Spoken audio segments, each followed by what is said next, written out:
It happened again. Not with the fanfare of a close approach, not with the flash of a sudden outburst, but quietly, in the residuals of an astrometric solution that refused to close.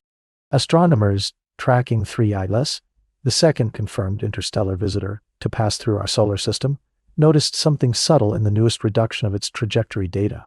A deviation. Small, measurable, and decisively inconsistent with gravity alone. The object was not following the path the sun's pull should have carved for it. Something else was pushing.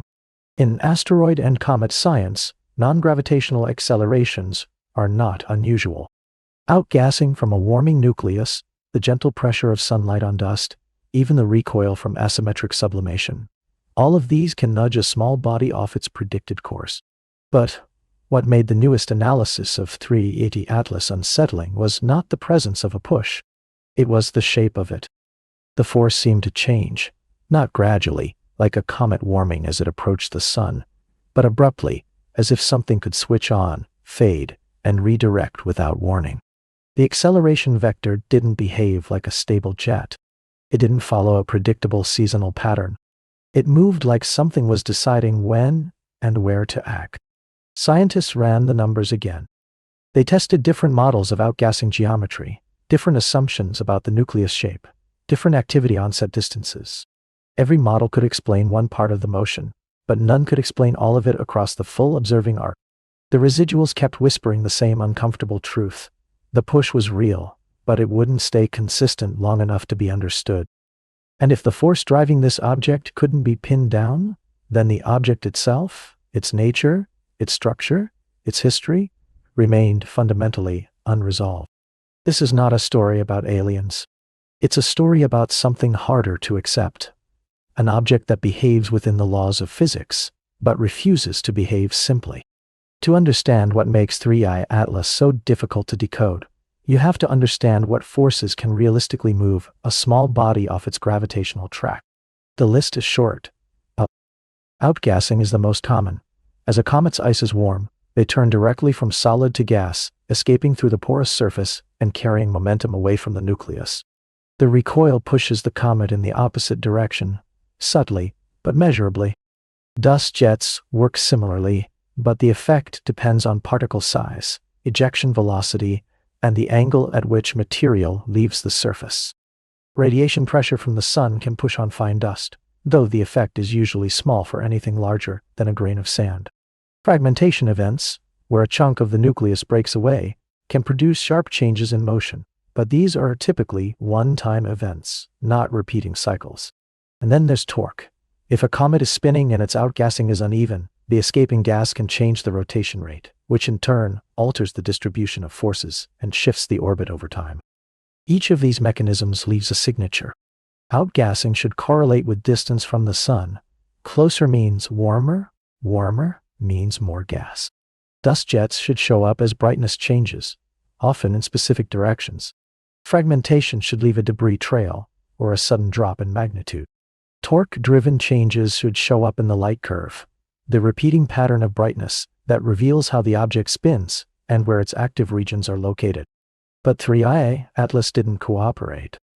The astrometric solution clearly implied a non-gravitational push, multiple pushes, in fact, distributed across different parts of the orbit. Yet when researchers looked for the matching observational signatures, the correlations didn't align cleanly.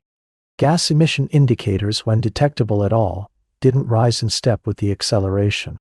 The coma, the faint cloud of gas and dust surrounding the nucleus, didn't brighten in the way a simple outgassing model would predict. If the push was caused by a surge of volatile material escaping the surface, where was the gas? If it was driven by dust, why didn't the dust-to-gas ratio behave like other comets? And if it was both, why did the timing feel wrong? The missing piece wasn't data.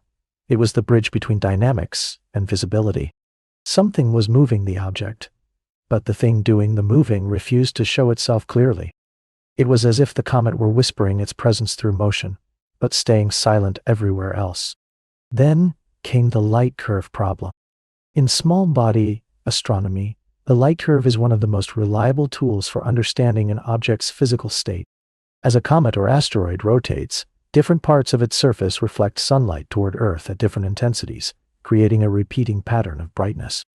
If the nucleus is elongated, the light curve will show a strong double-peaked pattern as the long axis swings in and out of view. If the surface has bright and dark patches, the amplitude of the variation will depend on how much contrast exists. And if the object is in a stable spin state, rotating around a single axis, the light curve should repeat, period after period, with only slow changes over time as the viewing geometry shifts. But 3. Atlas wouldn't repeat.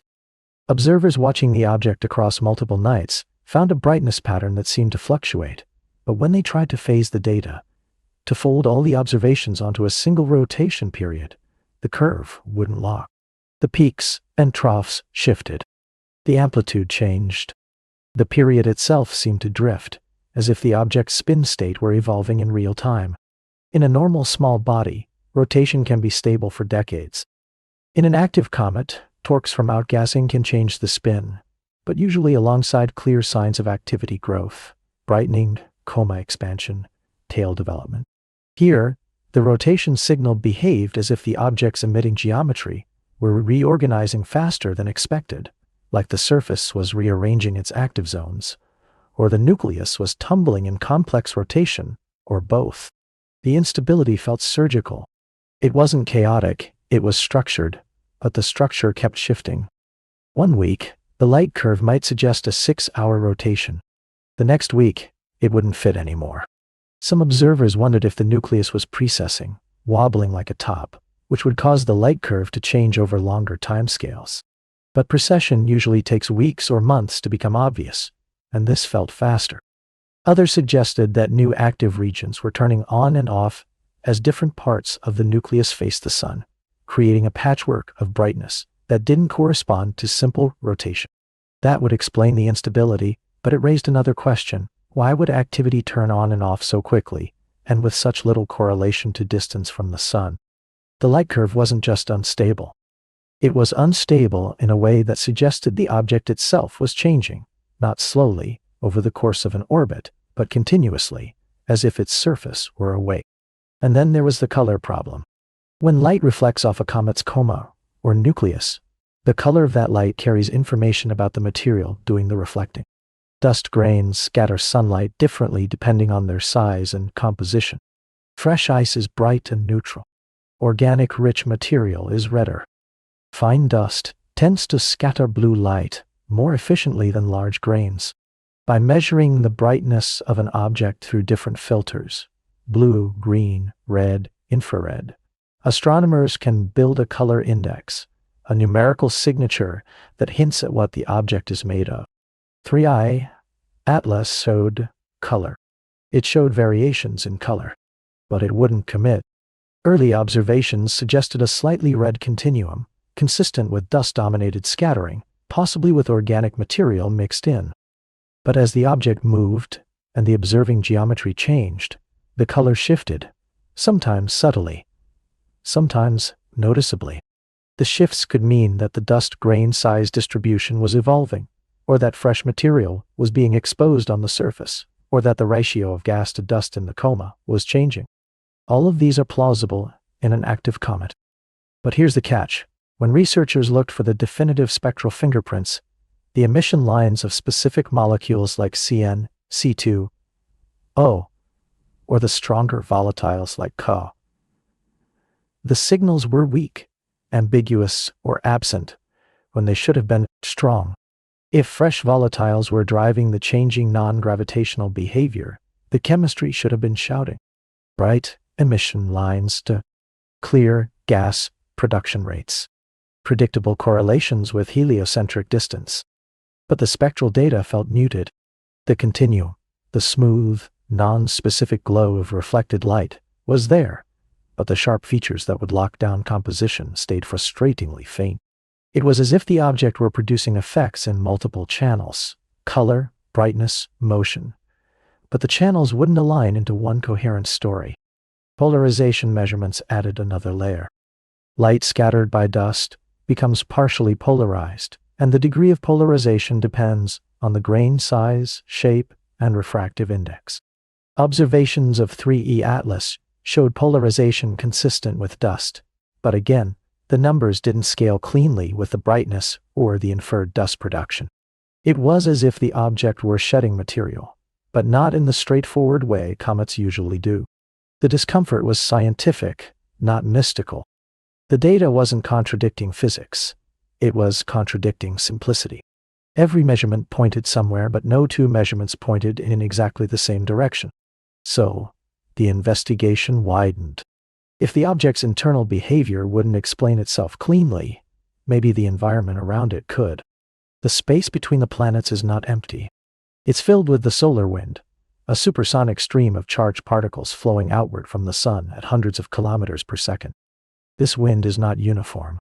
It's structured by the sun's magnetic field, which rotates with the sun's surface, creating spiral streams and sector boundaries where the magnetic polarity flips. When a comet moves through this wind, the interaction can shape the plasma tail, ionize escaping gas, and even influence how dust is lifted from the surface. For 3I, Atlas, the timing was provocative.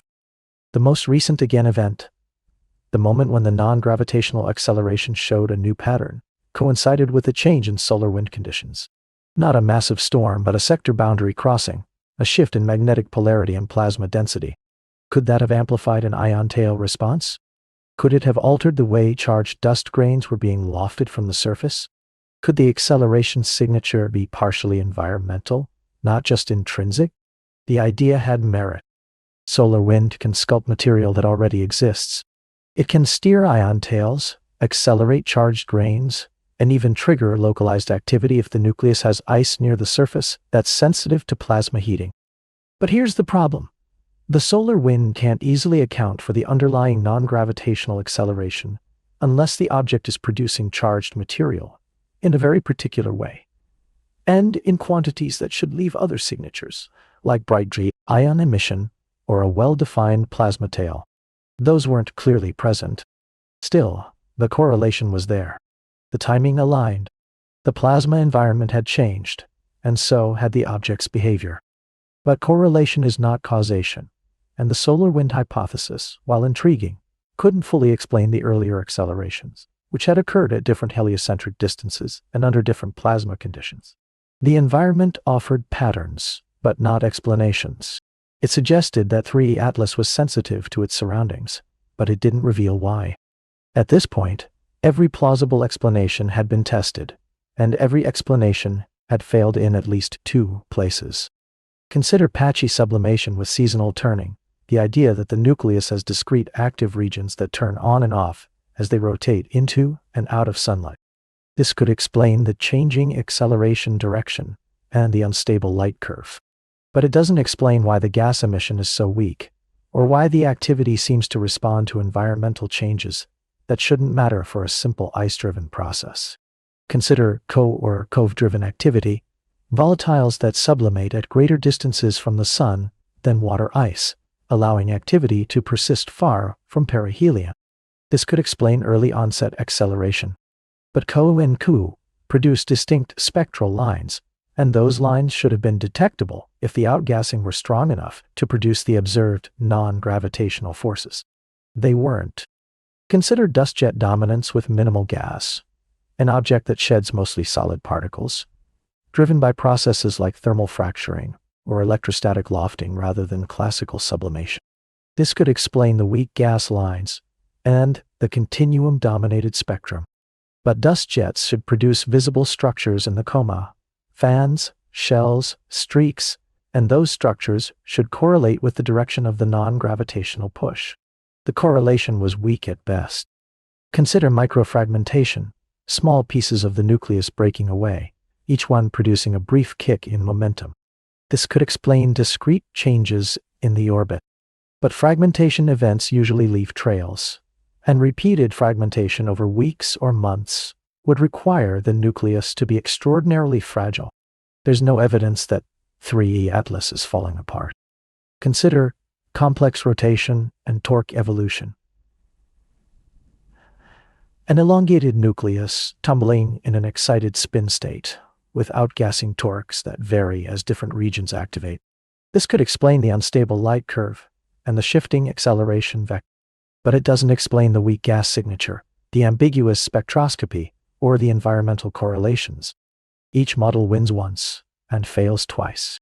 The truth is that 3i Atlas is behaving within known physics. Every effect it produces, non-gravitational acceleration, light curve variability, color shifts, potential plasma interaction, has been seen before in other comets. But never all at once, never in this configuration, and never with such systematic ambiguity.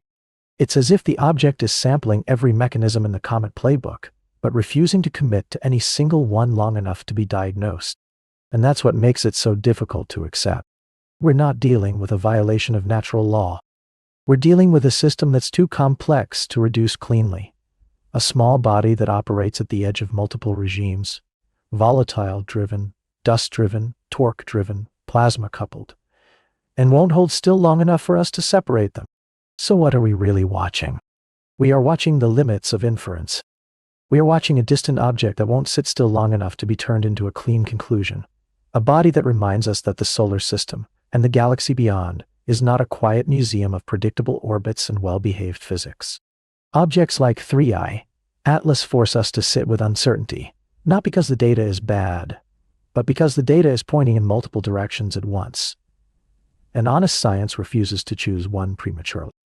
In the history of astronomy, the deepest advances have often come from anomalies that refuse to resolve easily.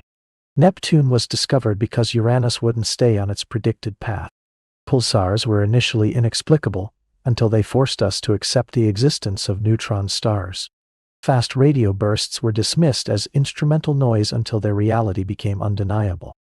These weren't mystical events, they were stubbornly real phenomena that demanded better models, sharper observations, and the humility to admit that the universe doesn't owe us clarity. 3i Atlas is not Neptune. It's not a pulsar. It's a small, distant, interstellar comet that may never come back. But it carries the same lesson. The edge of knowledge is not defined by what we don't know. It's defined by what we can measure, but cannot yet explain. And right now, we can measure this object's motion, its brightness, its color, its environment, but we cannot explain why all of those measurements refuse to align into one simple story.